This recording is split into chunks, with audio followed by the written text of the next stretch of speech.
TFL Podcast. We're back. So excited for this one. Couple of my American friends that played the indoor game. Want to make sure I introduce who I think is the preeminent voice of lacrosse today, along with Paul Carcaterra. But Quint Kessenich, thanks for joining me. Appreciate having you here.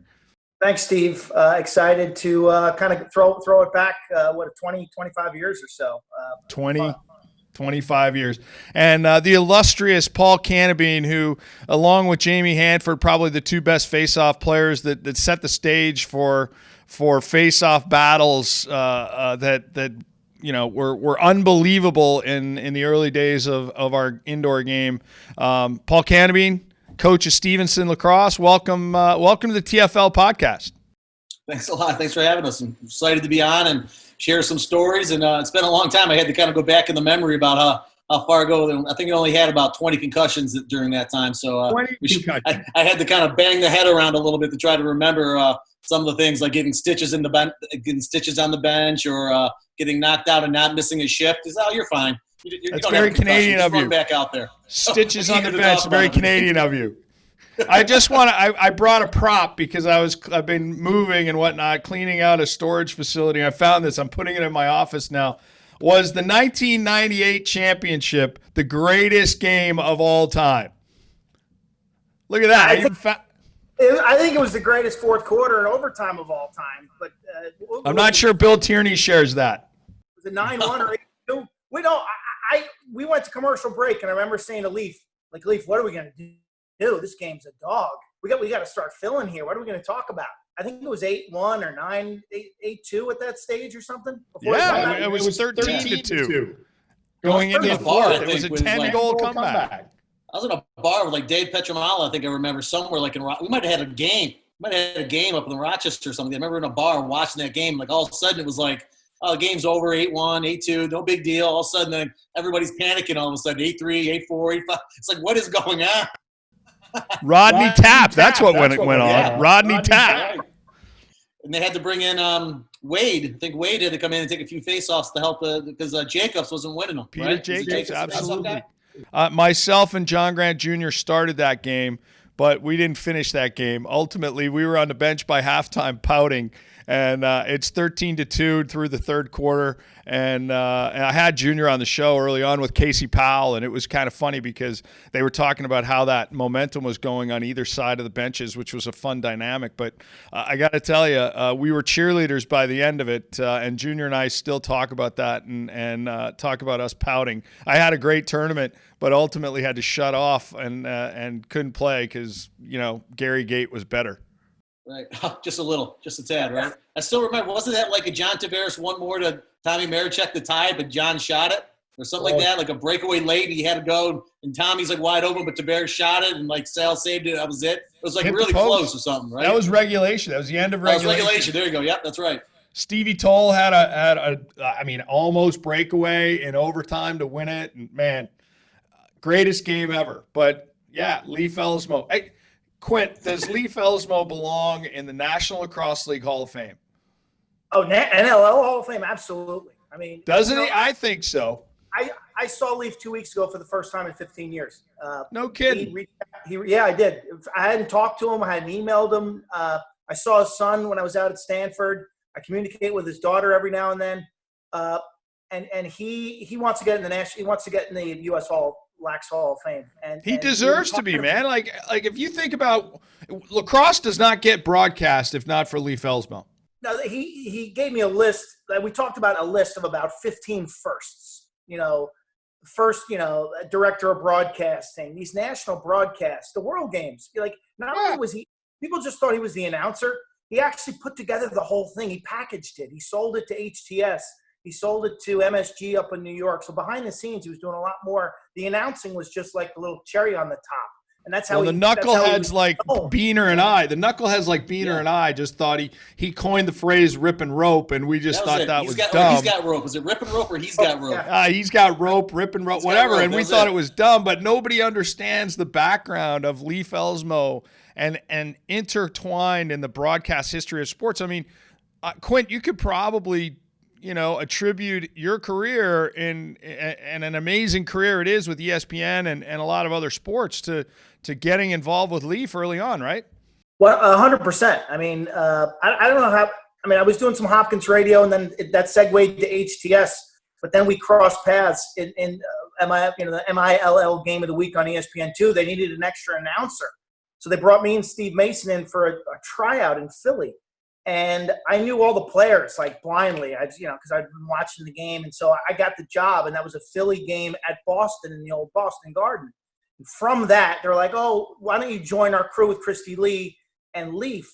And every year we have a couple games that we need some extra folks. So that's how I ended up working with Leaf full time, and then working for his show. The Toyota Lacrosse Weekly show was decades ahead of the trends.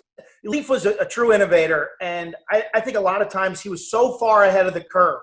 He was so much of an innovator and an entrepreneur that people didn't quite get what he was trying to do. And you look back at it now, and you're like, wow, that guy was brilliant. He was smart. He was sharp.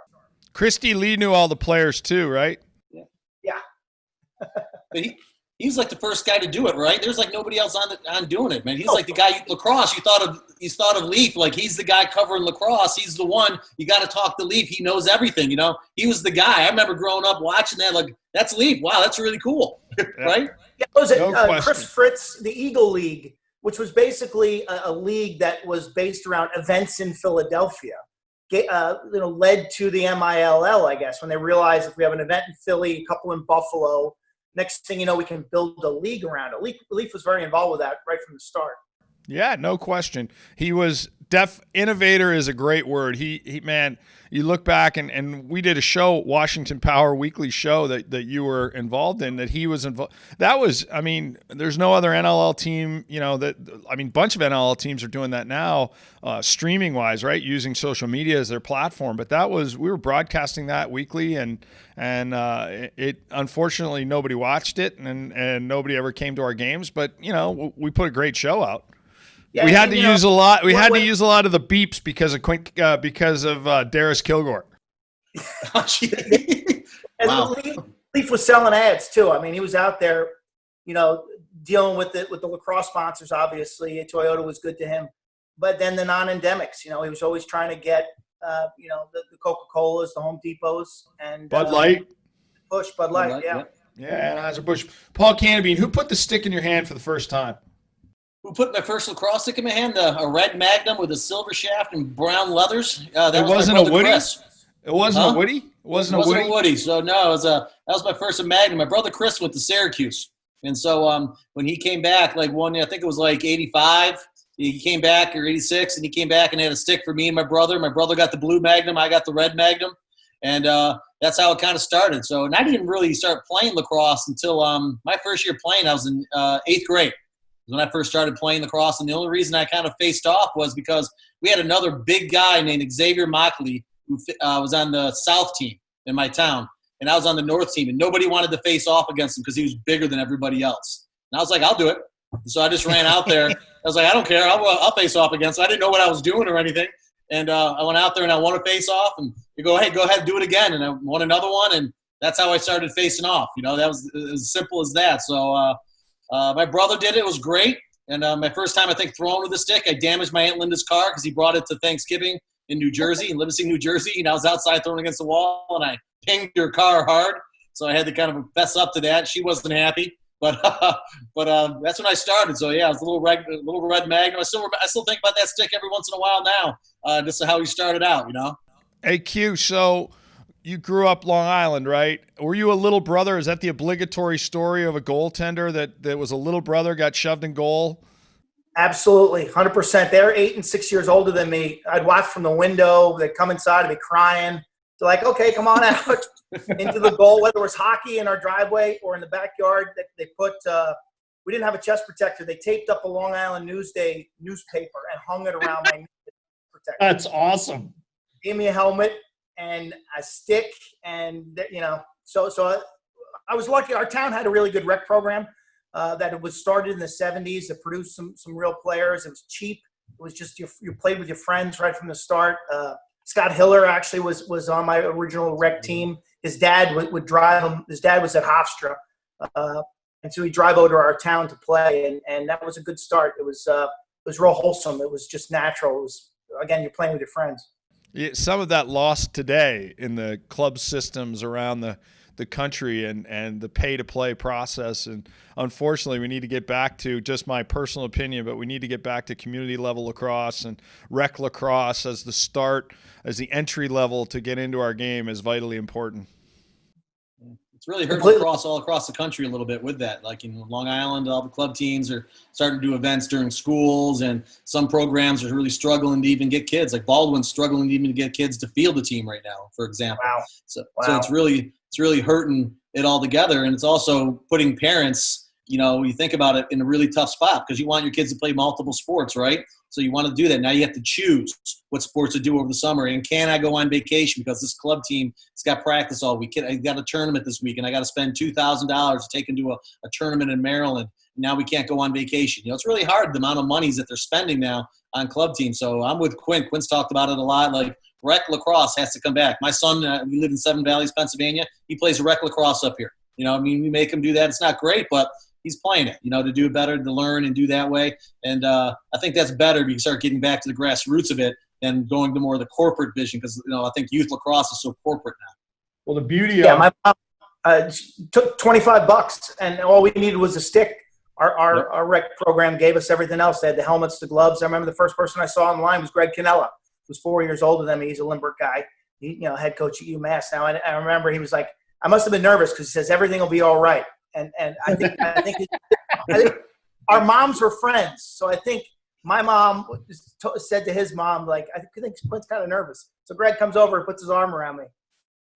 I tell you what, like, Casey Powell had this whole speed lacrosse platform where, people play, it's 3-on-3. Like, that's how we learned the game, right? Back in the day when we started to play, it was backyard lacrosse, and it was with a tennis ball. It was, sometimes with a lacrosse ball. It was a stick, and that was it. And you just played. And I know, watching my kid, who now is, grown up and is playing at the University of Delaware, the backyard lacrosse that he played actually was the best lacrosse that he was playing, and the most fun lacrosse, and the joy on the face of a kid playing backyard lacrosse, man, so important. And Casey's got it nailed with speed lacrosse.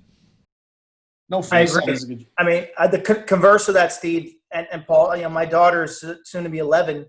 She never had that playground, that backyard experience with friends or family members. Her first experience was a lacrosse camp at a nearby lacrosse during the summer for a week. Her patience is lacking, so she couldn't catch and throw well. It was 96 degrees. They made her go pee in an outdoor porta potty. She came home crying. She hasn't picked up a stick since. Because and again, lacrosse is not fun when you're throwing in line drills. Like we didn't fall in love with line drills or one-on-ones or sprints or wall. No, the coaches added the structure eventually. They added the discipline and the structure down the road, but we started, again, on the driveways and the backyards. Yeah. Cali BBQ is proud to be an official sponsor of your San Diego Seals. Buy our slow-smoked barbecue at any Seals home game or online anytime at www.calibbq.media.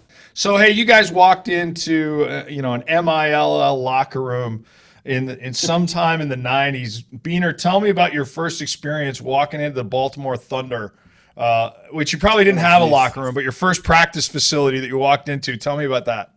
Well, I mean, we were practicing down in, I think it was Burns Arena.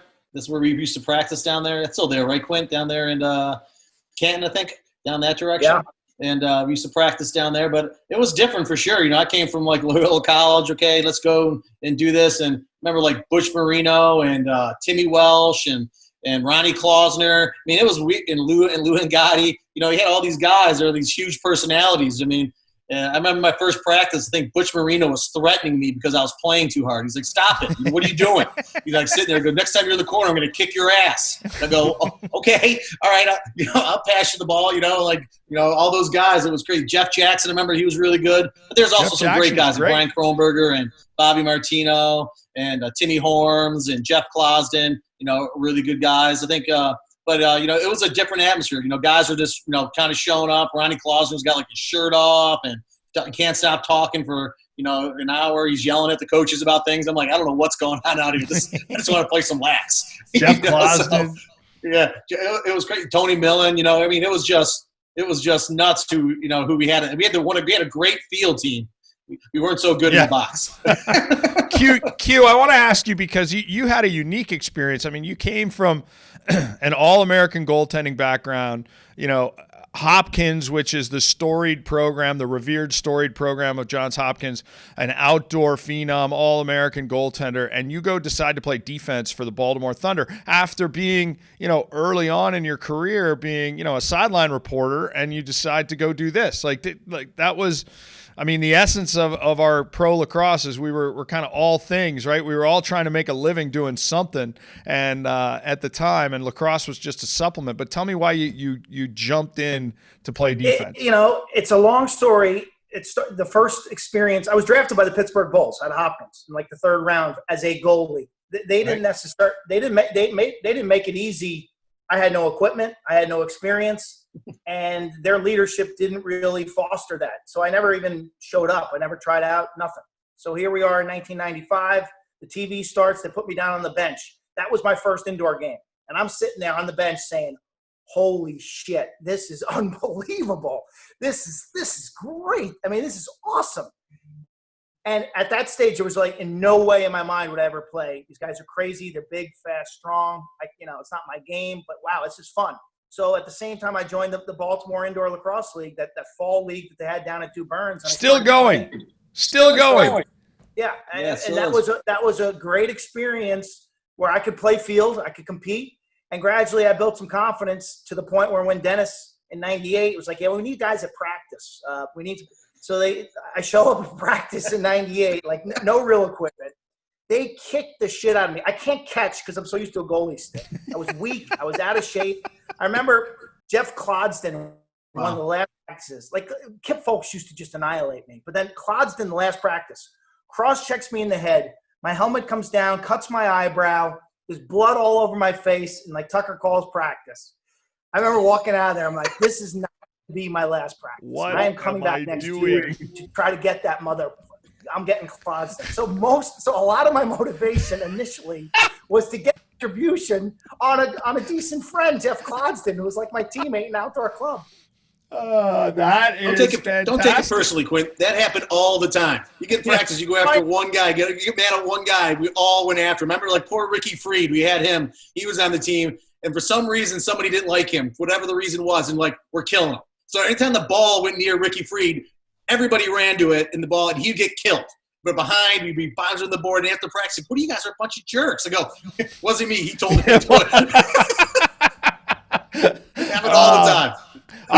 Gabby Rowe and I had a similar experience at a Wings training camp. We got into a fight when Gabby Rowe and I got into it, and he ends up it's over, right? We had just fought each other. We get separated. Gabby Rowe picks up my own helmet and he's starting to come at me that he's going to hit me in the back of the head with the helmet. And we're all laughing. It's come on, man, it was over. But typically not something American guys are used to being in that particular situation. And Canadian guys just had a longer background in it.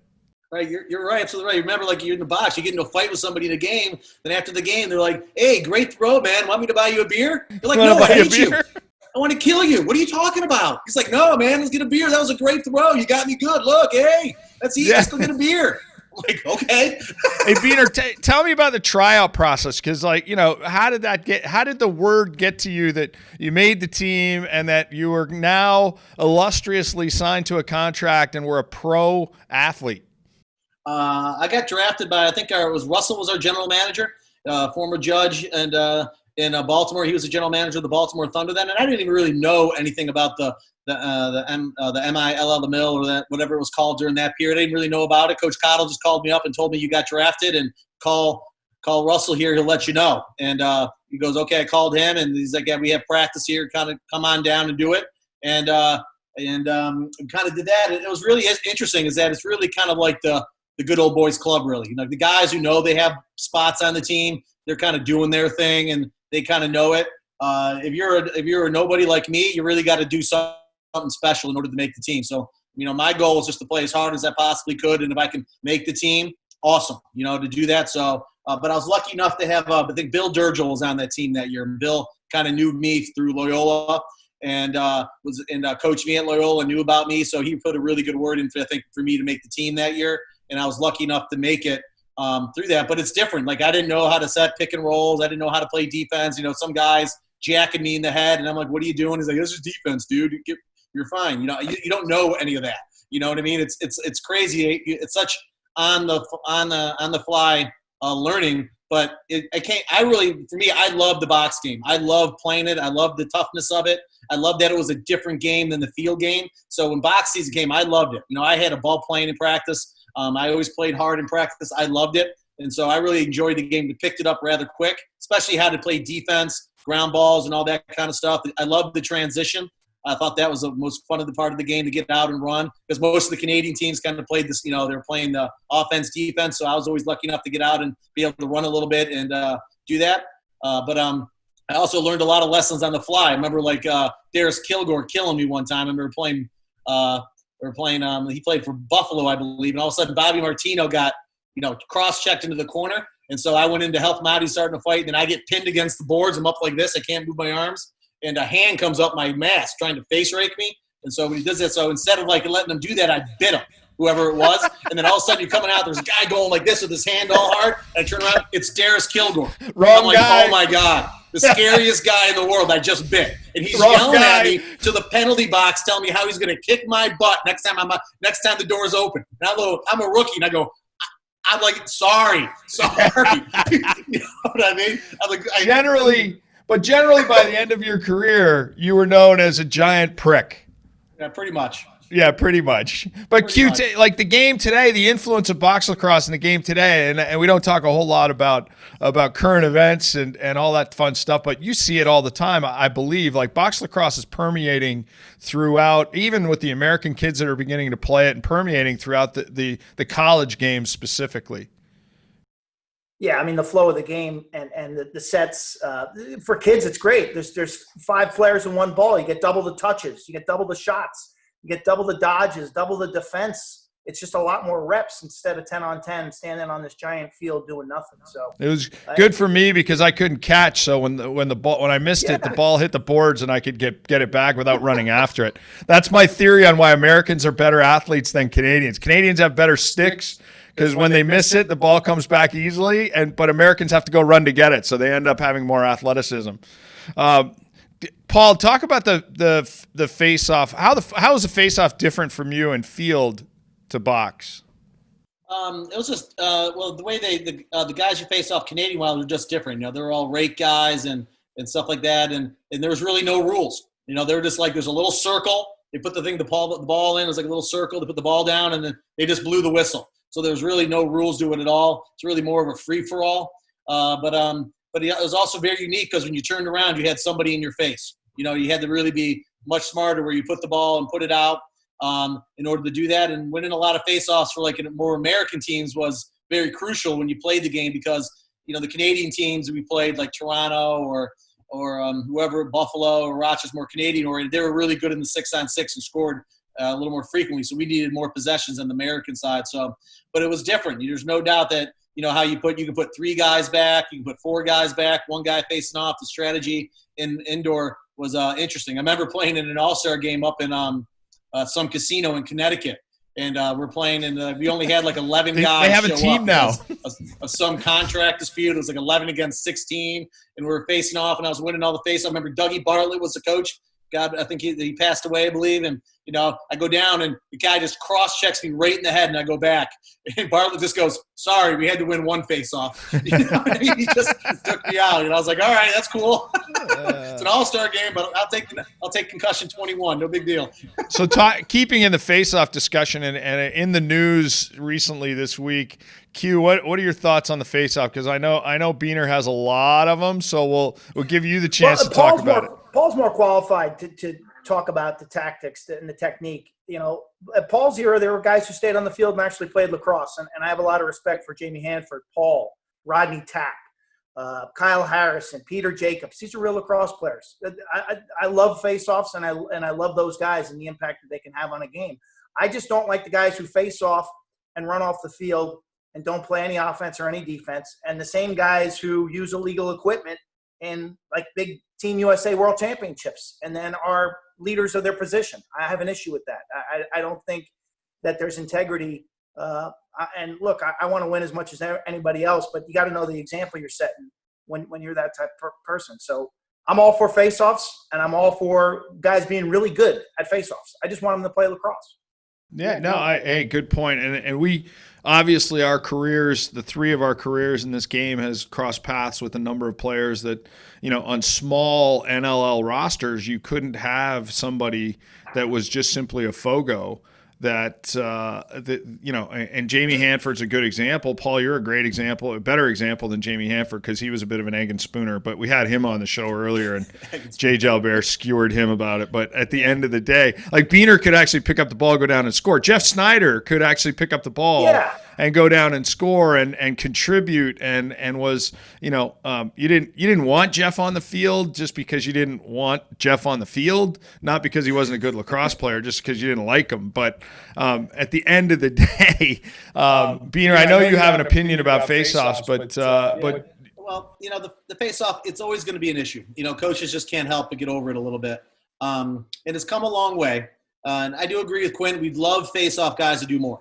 You know what I mean? I think they'd be great if they would stay on and do more. Now, my biggest beef is not with the rules necessarily. I don't think that the rules committee should be telling face-off guys how to hold their sticks. I don't think you tell goalies how to hold their sticks. You don't tell attackmen how to hold their sticks. You don't tell defensemen how to hold their sticks. You don't tell middies how to hold their sticks. You don't tell them how to do their jobs. You're not nowhere in the rule book are you telling a goalie this is how you do your job. There's nowhere in the book you tell middies or attack. You don't tell people how to shoot the ball in there, okay? So I don't think that the rules committee should be telling them how to do that, all right? But I do feel, and I've always said this, the biggest deal is the sticks. And the rules committee will not deal with the sticks. Sticks bend too much. They're not there. And it is an issue because these guys, I have a couple guys, they can't pick up the goddamn ball when it goes out. That's a problem if you can't pick the ball up. And that's a stick issue. And the rules committee is afraid of the manufacturers and just won't go, these are the sticks that need to meet these qualifications. They can't bend like this. And I was having and when these rules came out, I called Dave Petramala, who's on the IMCLA. He's the representative to the rules committee. And I go, David, and I was talking about this. He goes, well, Paul, there's a little thing between the referees and the face-off guys. They won't check their sticks because all those sticks are illegal. And I go, well, that's wrong. They shouldn't be using illegal sticks. Call them for it. Make them accountable for it. If they get called for a 3-minute foul for an illegal stick, I guarantee you they won't go out there with another one because what their coach will say to them. Make them accountable for the rules. And we just won't do it. Instead of making people accountable for the rules or changing the sticks to help the rules out, we want to change the rules, right? And there's a big sentiment along Division I coaches, not as many as Division II and Division III, is that they just want face-offs to be fast and fair. Now, face-offs never have been really fast. They've always been constant tie-ups with that. But the face-offs never been a fair thing either. It's a skill position, just like having John Grant Jr. is unfair. Nobody can guard him. Just like having Sal Lacasio as your goalie. It's unfair. Now we got to have a bigger goal to do this. But I do think there's a happy medium if you want these face-off guys to do that, and that's to take care of the sticks. If you take care of the sticks, I believe the face-offs will happen quicker. These guys can play multiple positions. But it's also upon the coaches, I think, if you want guys to play both ends of the field, like I did for a long time until I got too old to move, to make your guys do that, to put the guys out there, to put athletic guys to face off out there. Let them scrap for ground balls. Like Chris Flynn. I remember facing off against Chris Flynn all the time. Chris Flynn wasn't a great face-off guy per se, but he hounded you. He got after you all over the field if you lost that ground ball. He made you pay for winning that face-offs. You know what I mean? So there's ways to do it without changing the rules. The coaches, and especially Division I coaches, just want to change the rules to make it easier in what they do. And I think that's wrong. I think you should change it makes sense in that.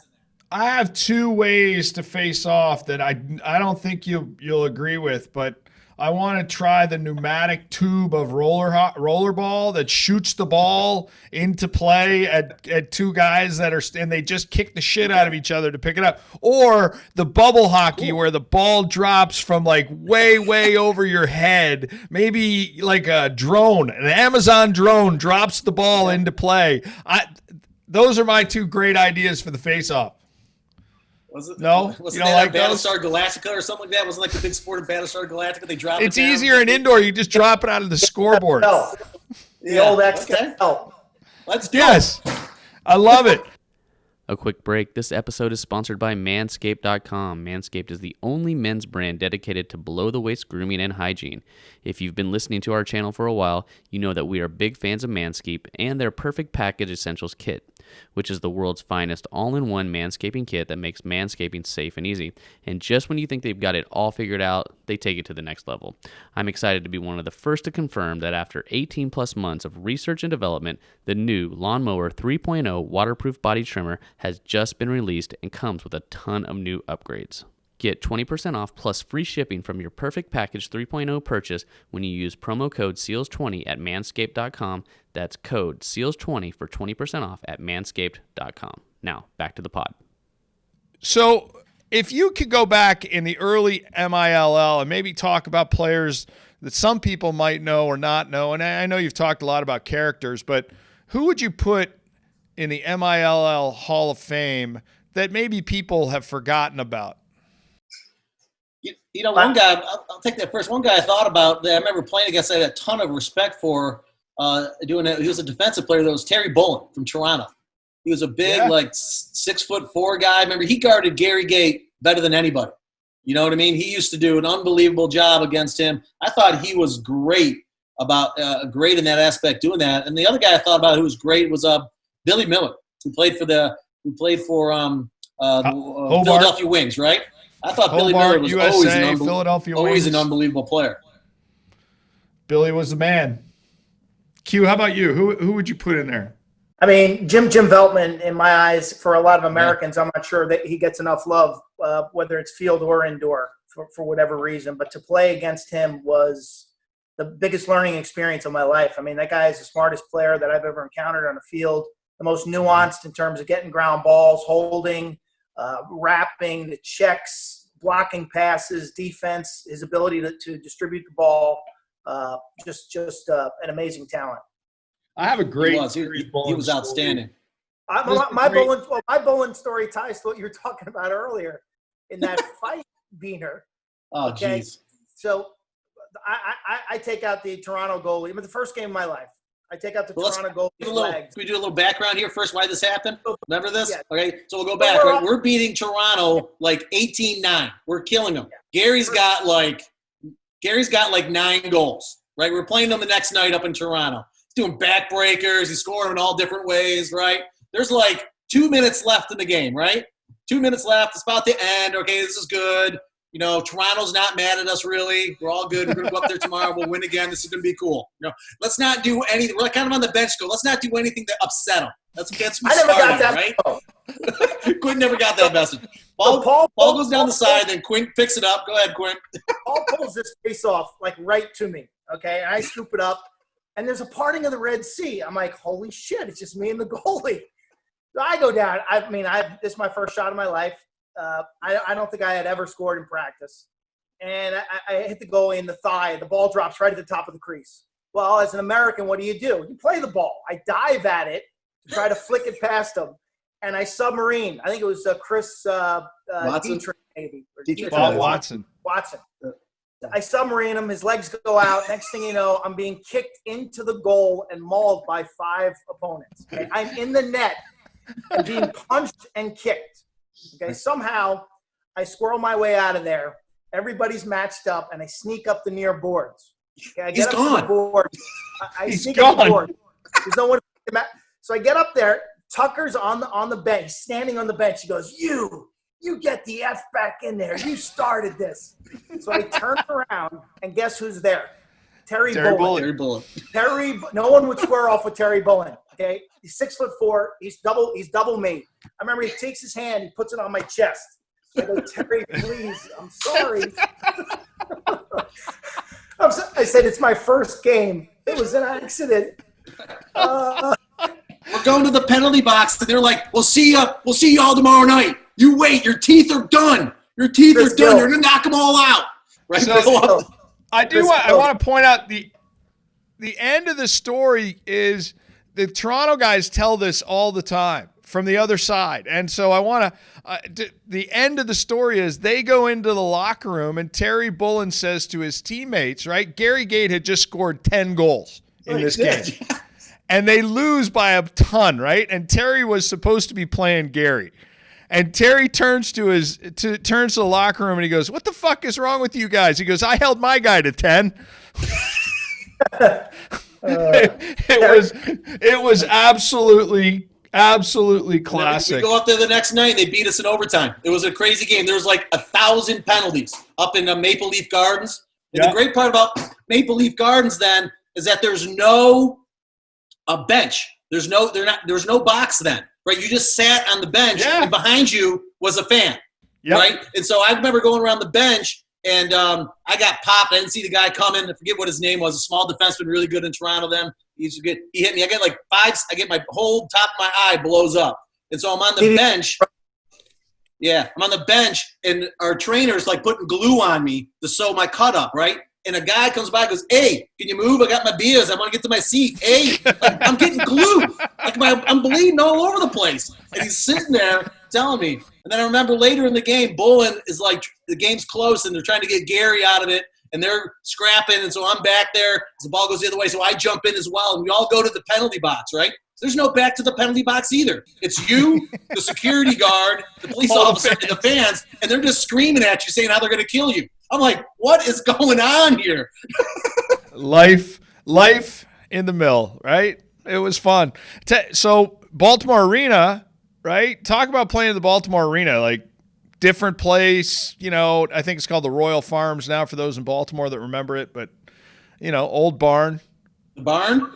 Smallest locker room in the history of organized sports. Except for Syracuse. If you ever played in the Syracuse building where you were banging your head on the sprinkler heads because the ceiling was so low. We actually drew pretty decently for that crowd. We had some good years there. We drew pretty well. We always got some pretty good crowds down there. I didn't mind the barn, but it was it wasn't located in the best part of Baltimore, that's for sure. It was interesting. You ended up staying with a team and going to Pittsburgh, Paul, and I seem to remember a story in Pittsburgh where for a promotion they had like strippers come in and the strippers kind of went too far, right? Like, and you're on the field in that process watching this. Just talk about that for a second. Somehow somebody came up with a good idea saying like, well, let's get these girls to dance on tables all game, and then when we score a goal, Pittsburgh scores a goal, they'll take something off. They thought that was a good idea. And I was like, okay. And so the game's going on. Like, okay, we have these, and it's a family culture. Hey, mom and dad, bring your kids. This is great. And it just doesn't happen at a Hopkins game. Right. It doesn't happen at Hopkins. At a box game. And we have these ladies on tables. I think there's 4 of them, 2 on each side, dancing. And just so it happens that we got our butts kicked that day. We're playing like Rochester. We only scored like 4 goals like in the fourth quarter. We were getting killed for whatever reason. And they started just taking everything off. And everybody's like losing their mind. Everybody's like watching them and not the game. And so they're down to like nothing on. And everybody's like all of a sudden like John Tucker's the coach is like, this probably isn't good. This probably isn't good. It's not good. We're probably going to get a letter about this, Yeah. So they were Somebody pretty much will down write to a nothing in a strongly family worded thing. It was crazy. Like who came up with the strippers taking things off as a good idea to draw people in? A few years later in Boston, they had a lap dance competition on the mascot at halftime, and it's like, oh my God, people, come on! Like those are my 2 stories in the National Lacrosse League when I go to Board of Governors meetings and guys have ideas about game entertainment that we kind of go, okay, you just want to be a little careful with that anyway. Interesting stuff. Fun though, fun. Hey, so Darius Kilgore, and Q, you were around him in a broadcast capacity when he was coaching the Washington Power, who I hired when I was the president GM of the Washington Power, hired Darius Kilgore, who was, to me, was one of my most hated enemies as a player between the Wings and the Bandits rivalry. And I just thought he was such a fierce competitor that I wanted him on my side for a change.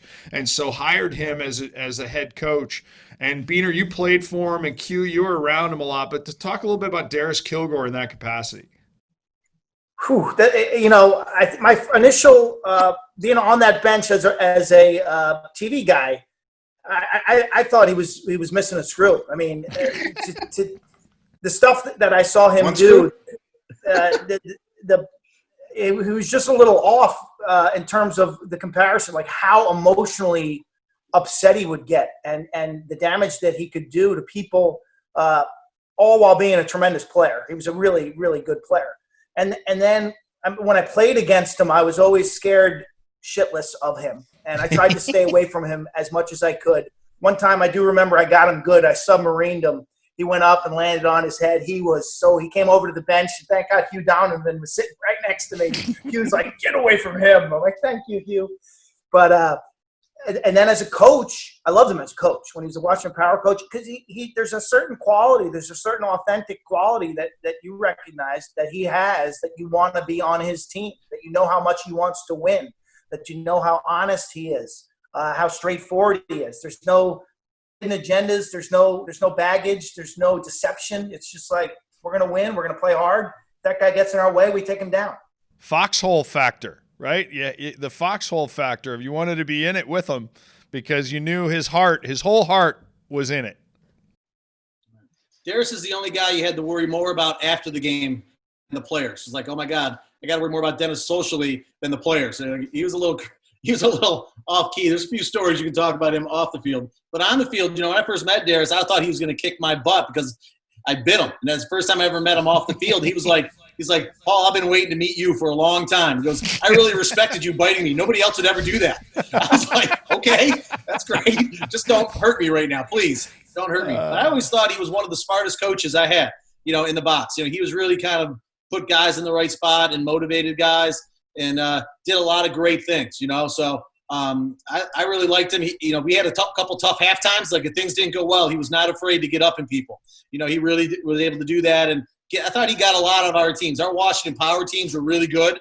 And when we weren't playing really well, I thought he picked his times to get on our case and picked our times not to do that.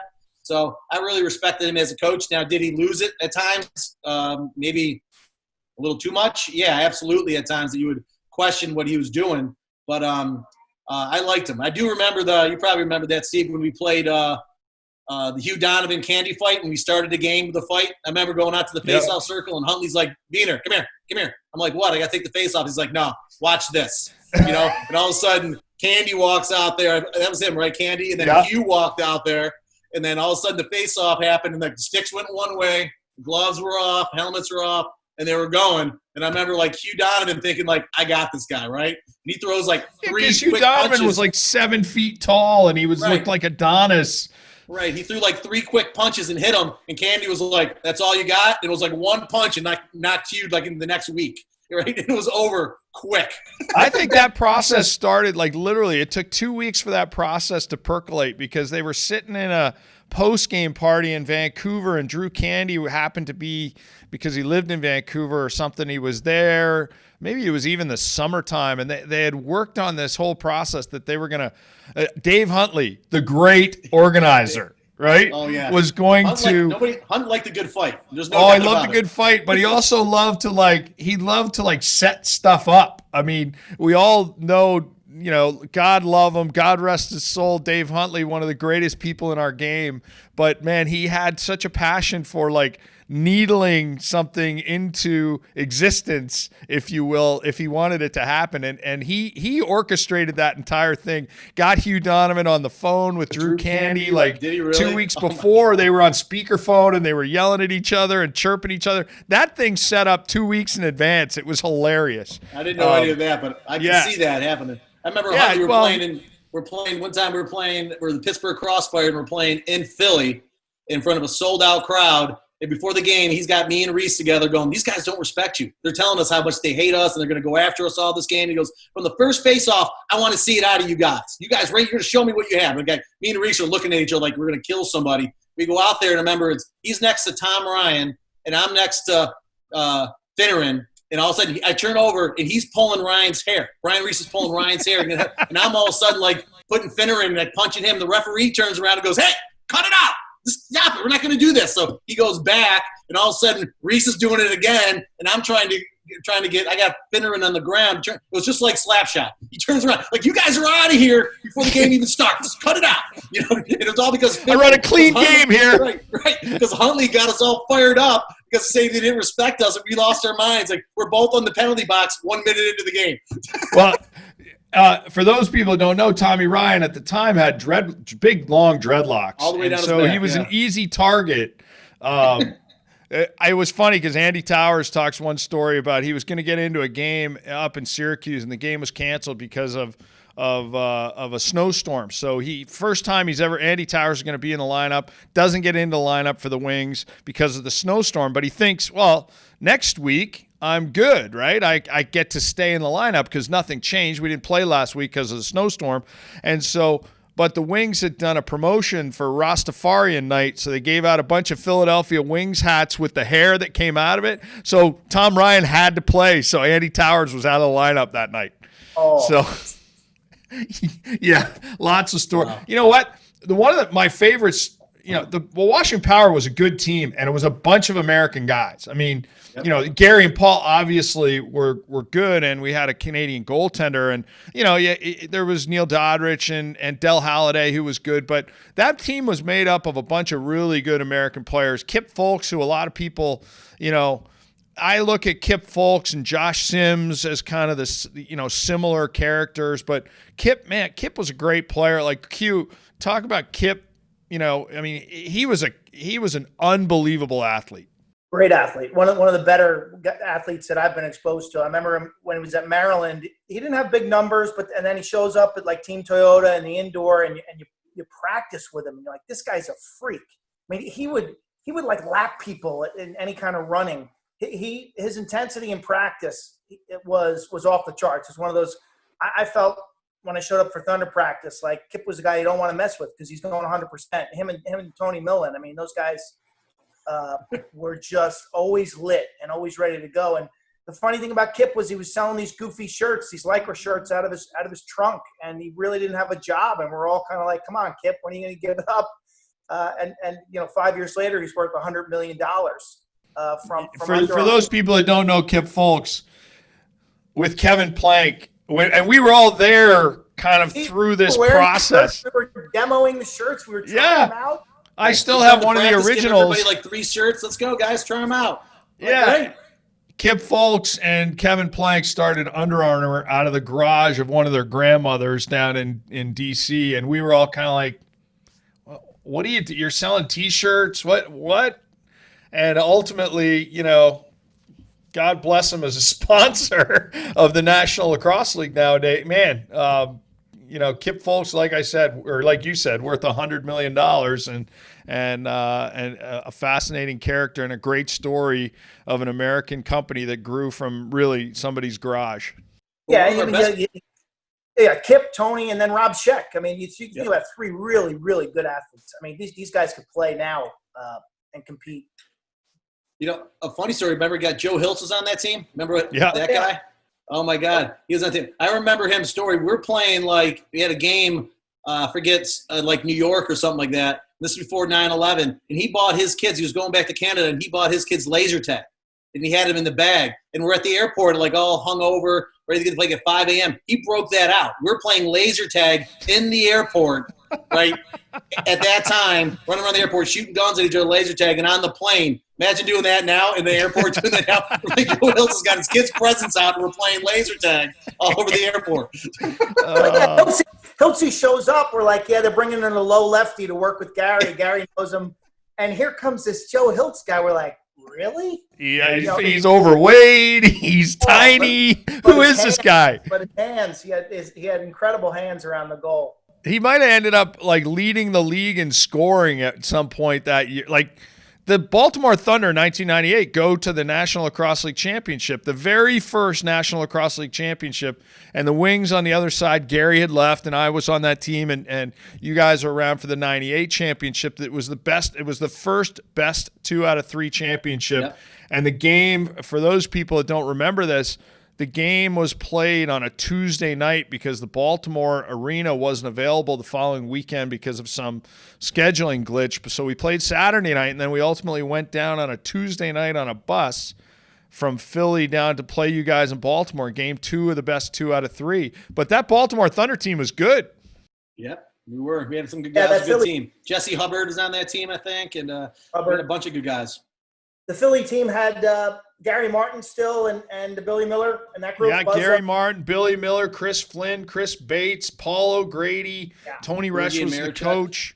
That was kind of the end of the run for Philly, correct? That was the end of the quote unquote 90s dynasty. They won again in 2001 with kind of a different makeup. Mark Millen ended up there. Tommy Marichek, obviously, we didn't talk about, and I know you guys all know and love and have been around him for a long time. But Tommy now at IMG Academy and running their lacrosse program down there. But the magic hands of Tom Marichek.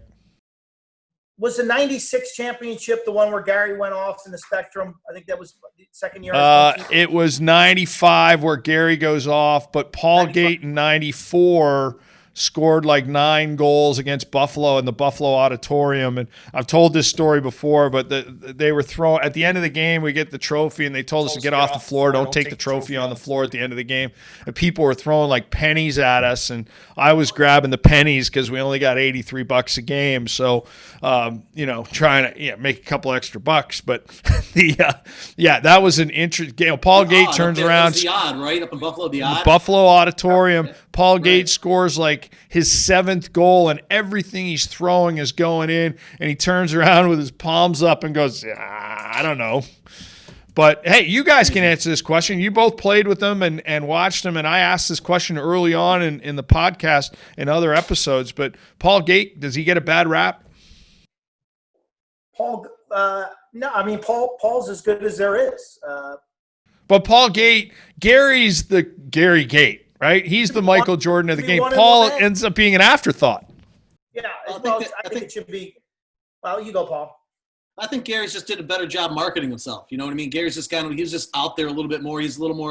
Gary's just a little more outgoing, where Paul was just a little more reserved, I think. And that's where if you think he has a bad rap, that could be it. But I always saw Paul.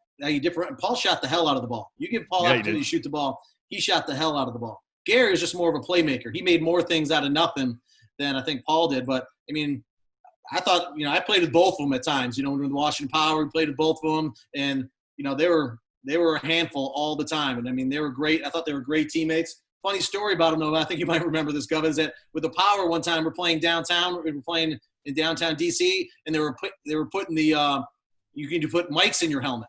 Right. Yeah. And so they're putting mics in their helmet in the locker room. Right. And they're sitting back to back like this. Right. Going, Paul, can you hear me? Gary, can you hear me? They're back to back. Of course you can hear me. Of course you can hear them. Right here, right? This is far from each other. Can you hear me? Can you hear me? It's like they talk about innovative. Those two guys, I mean, Paul Gate especially, and look, it's well chronicled, the innovation of Paul Gate and with Cascade helmets and the offset head, and there's just so many things that Paul has had a hand in. It's a lot of things in our game that we can attribute to what Paul kind of started. Gary was the first one to kind of dunk it over top of the net, but they were both working on it in practice. Gary just had the balls to do it first. Yeah, I mean, the way they strung their sticks was perfection. You could pick up Gary's stick, and it was just amazingly strong. His even keeled nature, Beaner. Like Gary was the same guy every single day, every single practice, every single game. You couldn't rattle him. He constantly got beat on. Those guys both took such a physical beating. Paul's body, I think, went out on him a little before Gary's, but just amazing. His elbow would be like a grapefruit. Well, both of them, right? Like you say, they were even keeled, but it didn't matter whether they were scoring, not scoring, positive, stuff going on around, whatever it happened to be. They were there, 100% all the time. And I laugh when you look back at these guys that responded or reacted to, they had short memories. I always tell my son when he plays, I go, have a short memory, because if you miss this one, don't be afraid to take the next one. There was no fear and no memory. And we had an interesting dynamic, Beaner, because we had an owner who was a meddling owner who had some interesting philosophies about how indoor lacrosse should be played. We had John Tucker, we had Huntley, and then we had Gary. And I always thought Gary really balanced helping the American players without being overbearing. Trying to teach without being bossy and offensive, like almost in a Michael Jordan type of way. And Gary had a really nice timing terms of when he would pick and choose to step up and say, hey guys, we should do it this way, or set the pick at this angle, that kind of thing. Another quick break. Coronado Brewing Company is proud to be the official craft beer partner of the Seals. Enjoy fan favorite Orange Avenue Wit and their new Salty Crew Blonde Ale all season long, and visit coronadobrewing.com to find their award-winning beers near you. Stay coastal. Cheers. Just changing gears a little quick. I want you guys to get quick reactions, quick hitter reactions to the names I'm going to say. And so we'll do this as quickly as we can. Kevin Finneran. The lefty laser. Slick kid, slick player. Peter Jacobs. Fierce, bloody knees. He's just lanky, man. He's a tough guard, tough fighter. He's always a tough guy for me to play. Peter, I respected him. This one may not be so quick, and Quint, I want you to talk a little bit about your relationship with him, but especially on the Thunder. But Tony Millen. Ooh, Tony Millen. Gifted athlete, guy who could play with a ferocity that very few could match. Off the field, he was a wild man. I roomed with him that year that I played for the Thunder. I mean, there was a trip. We went up to Toronto. We check in. I set up the room. Next thing you know, poof, he's gone. I wake up the next morning. He's not there yet. Like 9 a.m., I'm drinking my coffee, reading the paper. He comes home, sleeps the rest of the day, and we play that night. And he was running circles around people.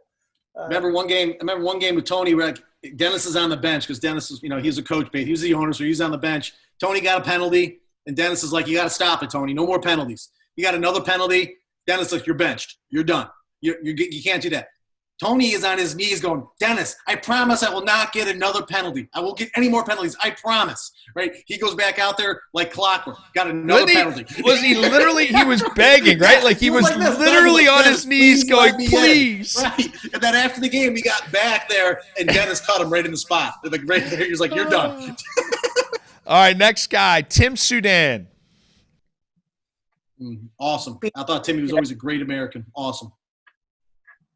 Yeah, a guy I go pretty far back with Sudo at some high school things, I think. And then when he was at UMass, all-around player, leader, really well loved and respected by his teammates. And he's currently a PLL coach. Yeah, just got named to the PLL as a head coach, right? So that's I think he exciting. does a great job in the pro game. He's got a great mentality for those guys. When in the MLL coach and the Rochester team and all those guys, he always did an outstanding job. Next guy, John Tavares. Oh, incredible talent. I mean, the passing, and a nasty streak that few could match. He always embarrassed me every time I played him. I hate him. I hated him. I did. Every time I played him, I hated him. I remember playing, and he was a great player. I remember playing Buffalo one time. He's out there. I'm in the penalty box, right? I came out. I went right for him. Cross-checked him bad into the boards, got ejected. I did anything I could to get a hold of him. But he always lit me up. He was a great player. He for a long time, for a long time. Yeah, he did it for a long time. Jamie Hanford, the booger, the man cub, the legend, junkyard dog, man, a scrapper. The lax rat, man. He loves lax. He's a lax rat. Great teammate. How about Reggie Thorpe, current head coach of the U.S. Team? And a recent head coach in the National Lacrosse League. Just news last week that he got let go from the New York Riptide. But Reggie Thorpe. I think Reggie made himself into a really good indoor defender. I mean, he's really physical, fierce, like wouldn't back down to anybody, threw his body around, and would never back down from any kind of corner skirmish. I mean, the guy checked harder than anybody knew. Anytime he checked you, it felt like my arm was going to just fall off. He checked so hard, and it was like nothing. He just went like this far, and it just hurt so much. Yeah, he's a great player. I loved him. He played hard all the time. That's what I remember. Hey, I want to switch gears real quick and talk. So I ask everybody this question because one day we're going to start producing these shows. And it can be any topic, fellas, whether it's pro indoor, pro outdoor, college, whatever the story is. If you had a chance to produce a 30 for 30 in the world of lacrosse, historical or otherwise. Obviously, The Last Dance, and everybody watched The Last Dance with Michael Jordan and the Bears. The Bears. Shows you what I know about basketball. But the Chicago Bulls and Michael Jordan, Scottie Pippen, Dennis Rodman, Phil Jackson, all those guys. Great, kind of Sunday night destination television. What 30 for 30 would you guys? What story would you tell in a 30 for 30? You could definitely do one about the MILL mid-'90s and centered around the Wings and the crowds that they were drawing at the Spectrum and the characters on the team and Gary, and just how this one little franchise of whether it be roller derby or bowling or in Philly, and why it worked and why the fans gravitated to it and what it became. Yeah, I think I thought. Did you know that the Wings sold out the Spectrum 3 years in a row? Yeah. You know, game was canceled because the building caught on fire. I would do one like in Chopper in Philly. I think that'd be a great one to do in Chopper, and he's still there, I think, with the Philly fans. He's still there. I mean, really? I think you can do that one in the Kilgore Brothers. That'd be an interesting one. If you did all in the Kilgore Brothers and their influence, and with that, I think it would be a great one if you did one on like the first Pittsburgh franchise. From what I hear, those guys were crazy when they had the first one in Pittsburgh, that first franchise. I hear they were all over the place. What about the Turbos? The Turbos, or the Detroit Turbos, yeah, absolutely. So I think those would be really good ones. But I think the bigger one you probably do is just how did that league even get off the ground? How did this come about? Because it wasn't – I mean, I can't believe you're like, hey, we're going to go get these guys out there in hockey jerseys and spandex. Let's see how this works out. It's like, let's see how that plays out, So – how about college lacrosse, Quint? I'm curious if you could, you're a storyteller and you craft narratives all the time. Over the years, if you look back in college lacrosse, what would be the story you would tell? Wow, that's a tough one. I mean, each year is defined by dominant teams. Bob Carpenter's putting together a documentary right now that's really good about the growth of the game through the eyes of the stick. You've seen it, Steve? Yeah, I've seen it. It's really very good. What fascinated me, honestly, from that was the Native American lacrosse footage from the res, like the outdoor summer box where the cars would drive up, and the pictures from those games and the video from those games. I thought was like, wow, this is amazing stuff. It's a uniquely North American story, right? Native American summer box lacrosse and the way they've been playing for decades and decades. Like, do a documentary about that.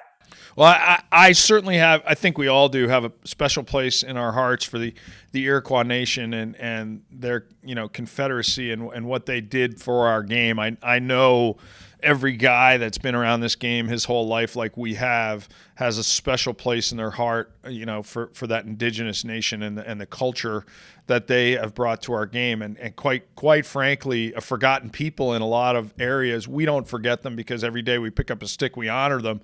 But at the end of the day, what's fascinating to me about their culture is that every World Games, they put a really super competitive team on the field, and their players permeate pro lacrosse, whether it's indoor or outdoor, doesn't matter, college lacrosse, whatever. But there's such a small population that they're drawing from to be able to field these teams that are competing with superpowers, right, in Canada and the U.S., and the number of players and the resources that Canada and the U.S. put towards pro lacrosse and otherwise, and international lacrosse. And these guys trot out with a relatively small population of people and are competitive in a way that, it honors the game. And so for me, especially with current events, acknowledging them and understanding and wanting to understand their culture better, I got to tell you, it's a people that we need to pay more attention to. Yeah, I think it's the most positive trend in the game right now. We talk about how we've grown and the sport has across the country. The demographics the same. Our diversity is not good. Yet in the last 25 years, for whatever reason, the Native American aspects of the game have been rekindled and have become giant. And I don't know when that happened, but it was a big positive. Probably has a lot to do with the Thompson brothers, I think personally. And look, there's some great players that have come before them and are still playing or kind of blazed a trail for them. But Red Burnham, who we all know and love, and was a part of our culture. In the pro Steve, I think world. it traces back to the World Games, honestly, because in that 98 games, even though the U.S.-Canada final was off the charts and an amazing moment, the Iroquois team, they became the sentimental favorite in Baltimore. Yeah, and have continued to be the sentimental favorite, carrying through, the 2014 games, and obviously they missed out, challenges with 2010 in Manchester and almost in Israel this last run, and knowing the massive story that it was to get them there, into Israel and be able to play and get them back, and the fact that Justin Trudeau had to get involved and make sure he was, they do become the sentimental favorite in our game, and the challenges of being on the Canadian side when you play the Iroquois is that everybody's cheering for the Iroquois, but they're all picking up woodies. Long pole woodies to play against the Canadians because they just want to beat the living shit out of you. So those things hurt. Yeah, they do. Well, fellas, hey, it's been a massive pleasure. I loved having your perspective and talking to you guys, and it's been way too long in the connection, and so I really appreciate all of your stories and your thoughts, and thank you for joining the TFL podcast and being a guest. Man, thank you so much. It's really been fun. Thanks for having us. It was awesome. Thank you so much. Thanks, Steve. All right, episode 8 in the books. Loved having these guys. Come back and see us. Watch the TFL Kitchen. You can learn a little bit about how to cook, and one day we're going to talk about lacrosse on the TFL Kitchen. Fellas, if you haven't seen my cooking show, you should really go see my cooking show. Anyway, all good. Thanks. We'll see you next time.